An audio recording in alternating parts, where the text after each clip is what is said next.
5 hari jelang Idul Fitri, tol Jakarta Cikampek kilometer 47 macet. Mobil pribadi plat Jakarta mendominasi arus mudik ke sejumlah daerah ke Jawa Timur dan Jawa Tengah. Rekayasa lalu lintas lawan arah dilakukan polisi di kilometer 47 tol Jakarta Cikampek untuk mengurai kepadatan. Salah satunya akses Jalan Layang Muhammad bin Zayed dibuka tutup sementara. Penutupan akses ini karena adanya kepadatan kendaraan di pertemuan jalur atas dan jalur bawah tol Jakarta Cikampek kilometer 47. Selain itu, kendaraan menuju Cirebon dan Semarang masuk ke jalur kontraflow dan akan keluar di kilometer 71.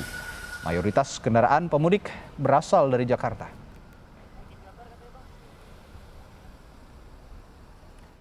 Kepadatan juga terjadi di tol Cikampek Utama. Arus lalu lintas tersendat 1 km menuju gerbang tol Cikampek.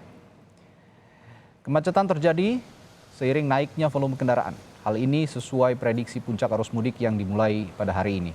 Gerbang tol Cikampek Utama atau Cikatama menerapkan rekayasa gerbang tol dengan menutup lajur menuju gerbang tol Cikampek Utama 1 jika antrean transaksi di gardu tol mulai panjang. Penutupan ini mengacu pada batas marka. Petugas menutup lajur dan mengalihkan kendaraan ke jalur kiri dan pembayaran dilakukan di gardu satelit.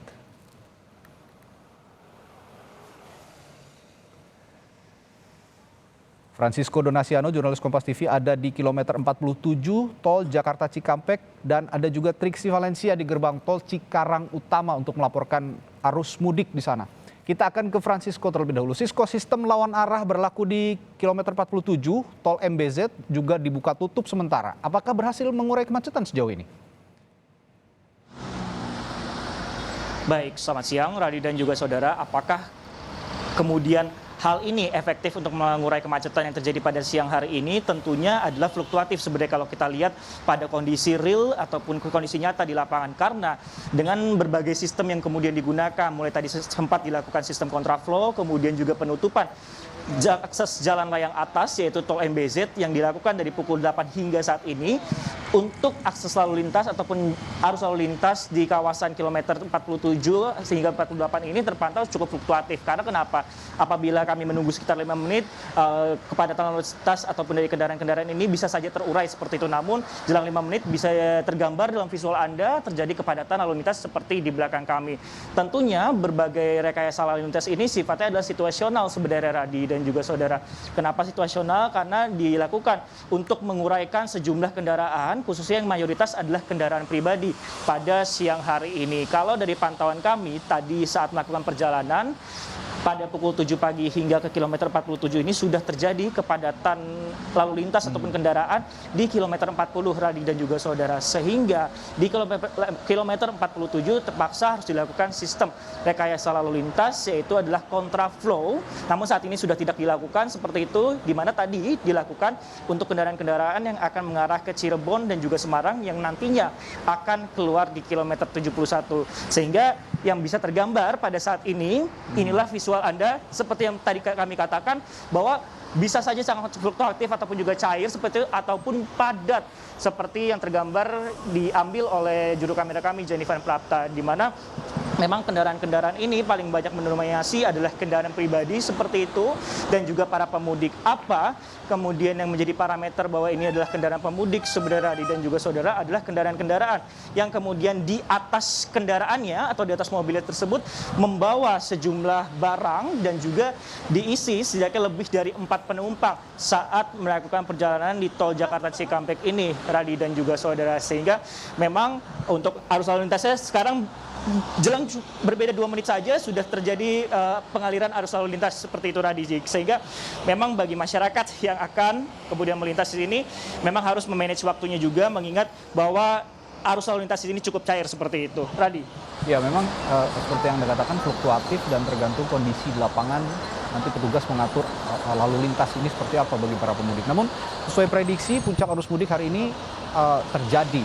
Dan apakah bisa disebut para pemudik menghindari ganjil genap yang mulai berlaku sore nanti atau seperti apa? Karena hari ini, pagi ini atau siang hari ini, dari pagi hingga siang hari ini pemudik nyatanya sangat padat di sana, Sisko. Benar sekali Radi dan juga saudara, dari sejumlah masyarakat yang tadi sempat berhenti di posko pemantauan di kilometer 48 ini, mereka menjelaskan ada yang kemudian mudik lebih awal seperti itu sebelum jam pemberlakuan dari kebijakan ganjil genap, Radi dan juga saudara, di mana sistem ganjil genap kendaraan akan dilakukan pada hari ini, tepatnya pada pukul 5 sore hingga tengah malam nanti, dan secara situasional seperti itu.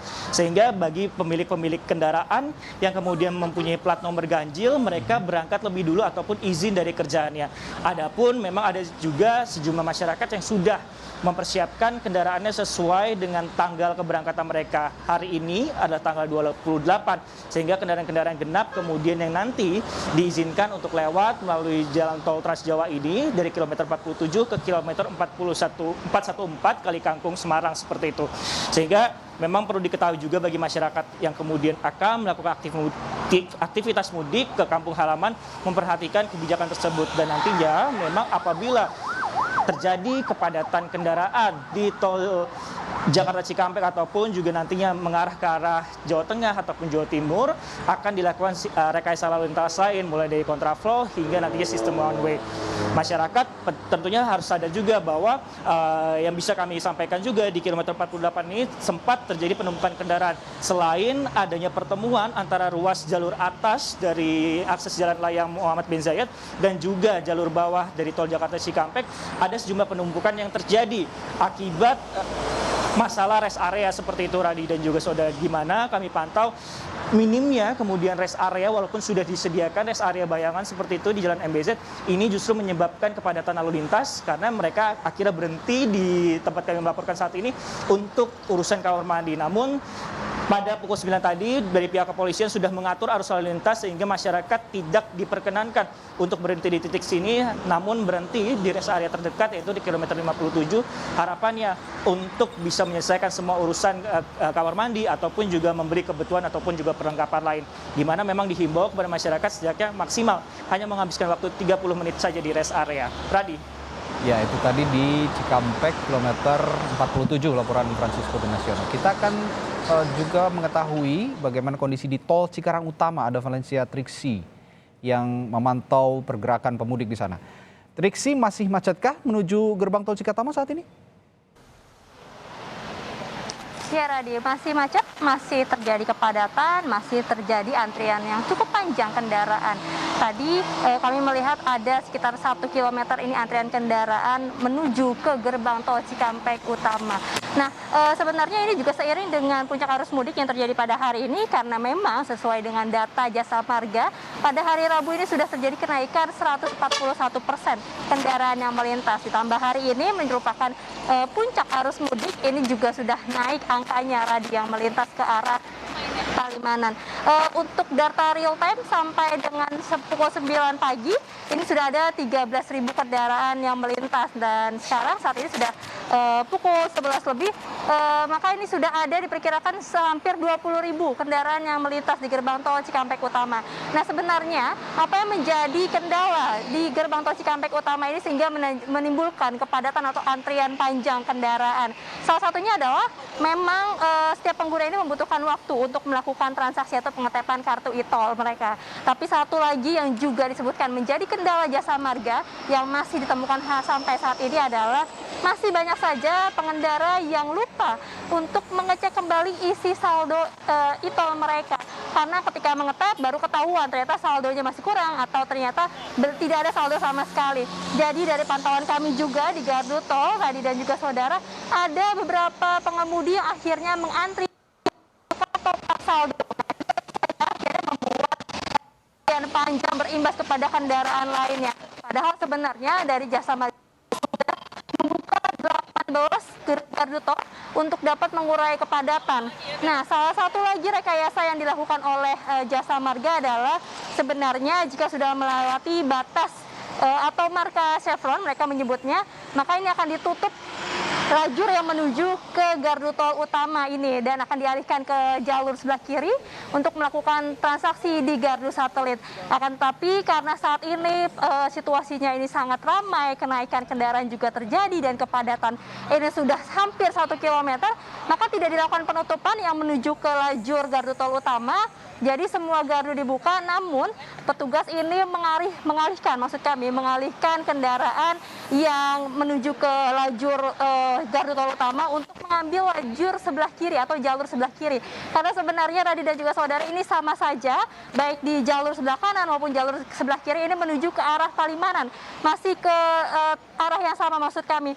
Namun sebenarnya bagi para pengemudi ini, mereka berpikir ini ketika dialihkan petugas ke jalur sebelah kiri, ini dikira untuk keluar ke arah Pantura melalui arteri, padahal sebenarnya masih ada gardu satelit di sana yang tidak ada penumpukan, yang masih kosong, sehingga dapat digunakan oleh pengemudi untuk bertransaksi sehingga tidak terjadi kepadatan seperti ini, Radi dan juga saudara. Nah, kemudian tadi kami juga mengkonfirmasi kepada Kakor Lantas Polri, Kombes Pol Firman, bahwa sampai saat ini kan akan dilakukan rekayasa lalu lintas. Seperti tadi pagi sampai saat ini juga dilakukan kontraflow buka tutup, dan tadi kami mengkonfirmasi apakah kemudian ganjil genap dan juga satu arah atau one way ini akan diberlakukan lebih cepat atau ada perubahan atau masih sesuai jadwal. Tadi dikonfirmasi bahwa sampai saat ini yang diambil adalah tindakannya rekayasa lalu lintas kontraflow buka tutup. Nanti masih menjadi pertimbangan melihat situasi. Jika memang ganjil genap ini atau one way ini dapat dilakukan lebih cepat, mereka akan mengambil tindakan. Tapi kalau misalnya masih sesuai dengan masih terkendali maksud kami, maka mereka masih mengikuti jadwal, yaitu dimulai pukul 5 sore akan diberlakukan ganjil genap maupun satu arah. Nah, terkait satu arah ini, Radi dan juga saudara, tentu dengan adanya penambahan lajur, pasti ada juga penambahan gardu tol di gerbang tol Cikampek Utama ini. Dari pihak Jasa Marga, yaitu manajer transaksi wilayah 3 Cikampek Utama, Ahmad Jamzuri, menyebutkan nanti pada saat penerapan one way atau satu arah menuju Palimanan, sudah ada dipersiapkan 30 gardu tol yang bisa digunakan. Namun sifatnya situasional, ini melihat dari kepadatan dan juga ramainya kendaraan yang melintas. Nah, dari itu satu lagi yang diingatkan, memang meski gardu tolnya sudah banyak dipersiapkan, namun kembali diingatkan kepada masyarakat atau pemudik untuk mengecek saldo e-tolnya sebelum melakukan perjalanan, karena inilah yang menjadi kendala ketika ingin melakukan perjalanan, yaitu saldo e-tolnya belum cukup atau tidak ada sama sekali. Radi. Ya, seperti yang dikonfirmasi tadi oleh Triksi kepada Kakor Lantas Polri Irjen Pol Firman Santiabudi bahwa akan ada rekayasa lalu lintas yang akan diberlakukan situasional jika nanti kendaraan semakin panjang dan kepadatan semakin tinggi di jalur mudik, terutama di Cikarang Utama. Terima kasih Valencia Triksi, Cikarang Utama melaporkan, dan sebelumnya ada Francisco Donasiano dari kilometer 47 Tol Jakarta Cikampek. Terima kasih rekan-rekan, sehat selalu.